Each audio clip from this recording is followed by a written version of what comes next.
Right, I just thought I'd do a bit of an update on this because I haven't done the updates or anything for ages.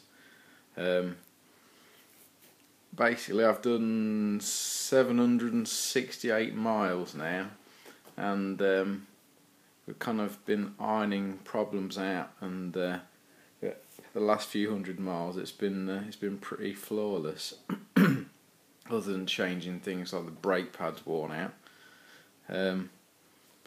Yeah, so we've got the Halo Choir Boys on the front and the Halo Contras on the back. The back one's about 3 inch, the front one's 2.35 inch, and they're 24-inch wheels. And then the DV, I think that's what they are, something or another. Wheels on the front and back, DMRs I think, and the hubs are DMR on the front, and then the 203mm discs front and back. The 4-pot Avid calipers on the back, and 2-pot calipers, Avid calipers on the front. The hydraulic. The front shocks are rock shocks. I'm trying to think what the hell they are. They're about 350 quid ones. They're boxers, that was it. Then you've got the Enduro guards front and back. They do stop the mud, but they're absolutely useless at stopping water. The frame is 4motus.com, and then in the spaghetti there, I've rewired this so many times, and it's actually soldered together now for a lot of the battery loom collectors.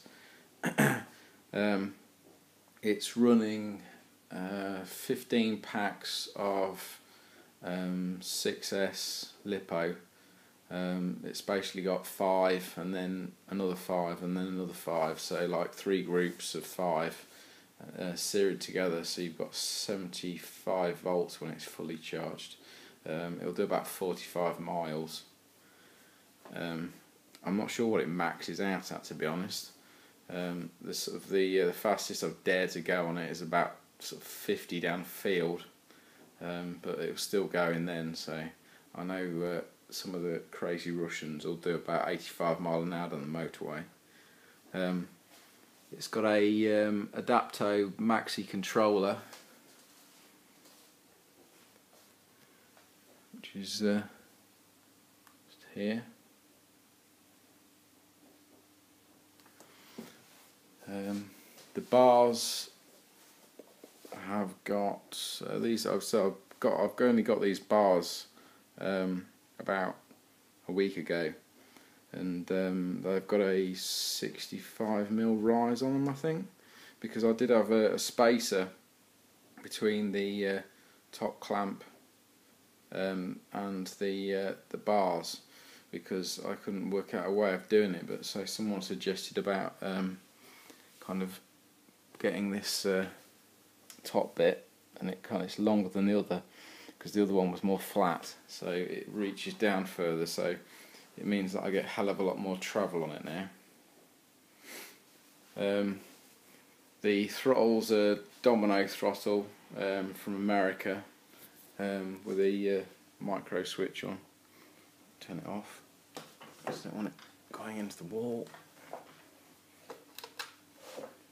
And basically it's set up, probably wouldn't be any good for people road riding, but it's set up so that when it returns to 0 it clicks, and that's the regen coming on.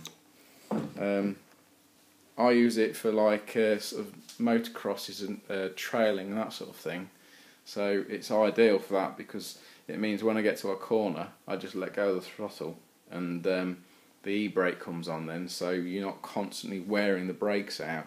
It's just basically like putting the brakes on without putting the brakes on. So every corner on the trails you get to, you just literally bring the throttle back to 0 and it just does that. And if you want to coast, I've created a a zone between zero throttle and where the throttle starts, where you can just coast, and that's good if you're going down a hill, because if you don't want to use regen, you don't have to. If you do, you just click it into zero, and it'll the regen just comes on. The seat is just a gel seat. I'm not quite sure what it is, but it's comfortable as hell. Then the seat post is just one that was provided with them for the frame, because it's some weird size.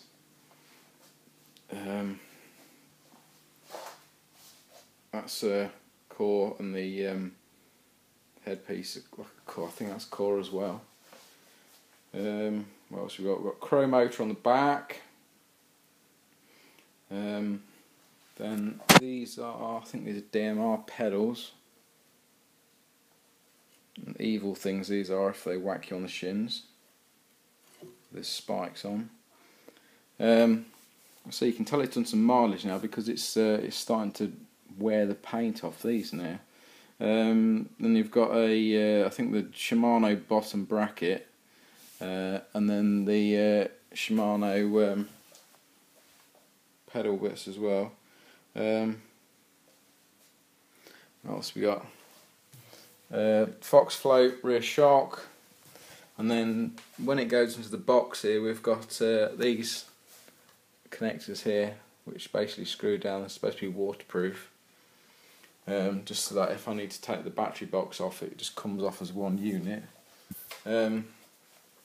Just here, I have what was a mini choke off a mini car. So what you do is, to turn the power on, just literally pull it out. To turn the power on, even, you push it in, and what it does, it activates this breaker inside, like that. So I can turn it all on just by pulling this, pushing this knob in, or turn it off to pull it out. So the 4motus frame, it comes with horrible bolt-through the bolts on it, and they go all the way through the box, and they're an absolute nightmare. So I've just basically put these, bolted these in place. These just like brackets.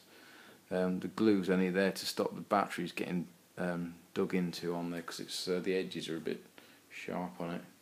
But so it works fine. I've also got, that's the HP, the EPX one, yes, what is it?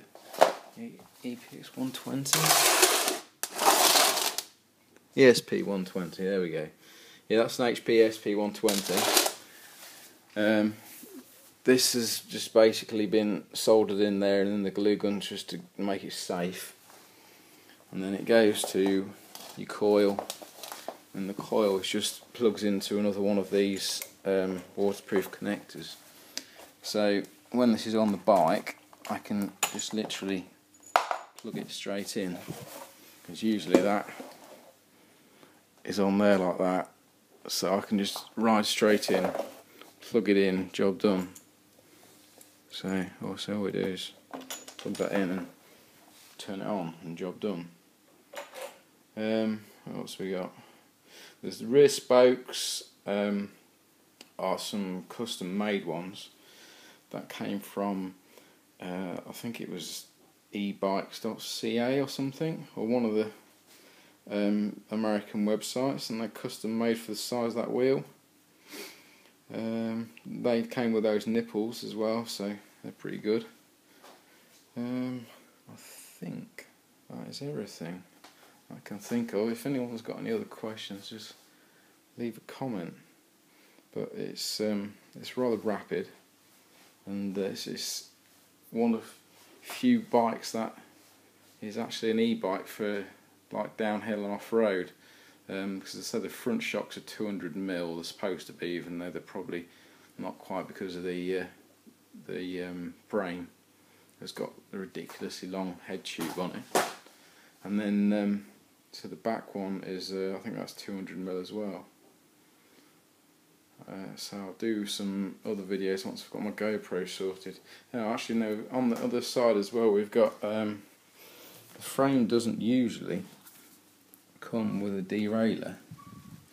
Usually it comes with just a chain tensioner, which is the most horrible thing known to man, and it just basically the chain clicks and falls off constantly. So I've put a Shimano one on, just a derailleur. It's got no cable connected to it, it just literally tensions the chain, and that works perfectly. And then we've got a DMR chain guard just there on the frame. That stops it slapping around, because otherwise it drives you insane when you're going along, and all you can hear is ching ching ching, the chain hitting the frame. And then that side is just I'm not quite sure what size it is, but it's not very big at all. It's basically only for emergencies when you're if it dies when you're riding it, so you can get it home. It's not for using when you're going along really, because the front ring's so small that it's no good for that. I think that is about it. So I'll do some more of it riding soon.